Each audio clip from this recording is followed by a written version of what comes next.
پەنا بە ئەڵڵا هەر کەسێک وا بزانێ خەڵک نانی دەستی ئەو دەخوا واللهی پێش قیامەت خوا لە دنیا زەلیلی دەکا. بەسەراتێکتان بۆ ناجێڕمەوە لە خەڵکمان بیست بێ فڵان کەس جێڕابێتەوە خەونی دیبێ. بەسەراتێکتان بۆ دەیجێڕمەوە گەورەترین زانای ئەم سەردەمە نەک گەورەترین بڵین یەکێک لە گەورە زاناکانی ئەم ئومەتی ئیسلامە کە ئێستا الحەمدولیلا لە ژیاندایە سوپاس بۆ خوا.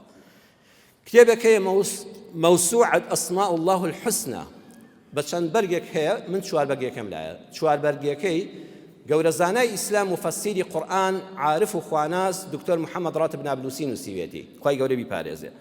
دکتۆر محەممەد ڕاتب نابلوسی کە ئێستا چۆتەوە دیمەشقی سووریا لە بەرگی یەکی ئەو مەوسوعەیەدا لە لاپەڕەی 427دا دەفەرمێ یەکێک لەو کەسانی کە دەمناسی لە وڵاتانی عەرەبیدا لە یەکێک لە وڵاتە عەرەبیەکاندا لە منداڵی و لە فەقیری دەستی پێکرد بوو، خوا بەرەکەتی بۆ تێخست بوو بە خاوەنی گەورەترین دروستکردنی شیرینی وڵاتانی عەرەبی. هەموو ڕۆژێ یەک تارەی بار هەڵگر لە دەوری نیوەڕۆدا شیرینیەکانی دەردەچوو بۆ وڵاتانی تری عەرەبی و ئەوروپی دەنات. یەک فڕۆکەی بار هەڵگر بەرهەمی بەس بۆ دەرەوەی وڵاتەکەی خۆی و لە ناوخۆدا چەندەها فەرع و فروعی هەبوو. ڕۆژێک ئەم پیاوە لە سنووری خۆی دەردەچێت، دوێنەی بەداخەوە ئەم مرۆڤە لە بیر دەچێتەوە. من دوێنە کرێکارەکە بووم، دوێنێ منیش شاگردی خەڵک بووم.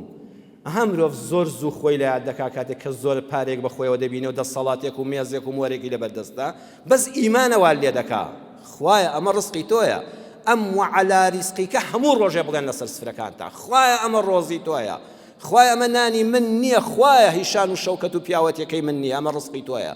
ئەو ڕزقە ناهێڵا بوغڕابی دەتێنێتەوە خوارەوە ئەتکاتەوە بە مرۆڤەکەی جاران.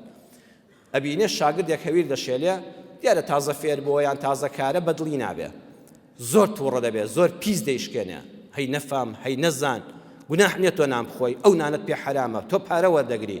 هەر هەویرەکەی لە ژێر دەست دێنێ و بە قۆندەرەکەی دەستێتە شەر زەر هەویرەکە و دەیشێلێ، ئەڵێ هەویر ئاوا دەشێلدرێ.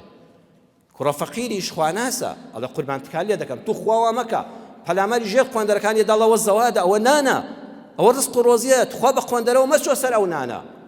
کابرا زۆر بە لە خۆباییەوە لوتێک لە ئاسمان دەکا و دەڵێ ماذا على الناس أن يأكلوا من تحت قدمي. خەڵک بۆ چ دەبێ؟ ئەو خەڵکە نانخۆری ژێر قۆندەرەکانی منە، سەدان خەڵک ژاری نانی ژێر قۆندەری من دەخوا. دکتۆر محەممەد ڕاتب نابلوسی سوێن دەخوا دەفەرمێ کابرا هەرچی عیب و نەخۆشی بێ نەیبوو، واللهی لە ڕۆژی دواترا قاچی دەستی کرد بەژان، هیچ چارەسەری نەبوو، لە سمتیەوە بڕیانەوە.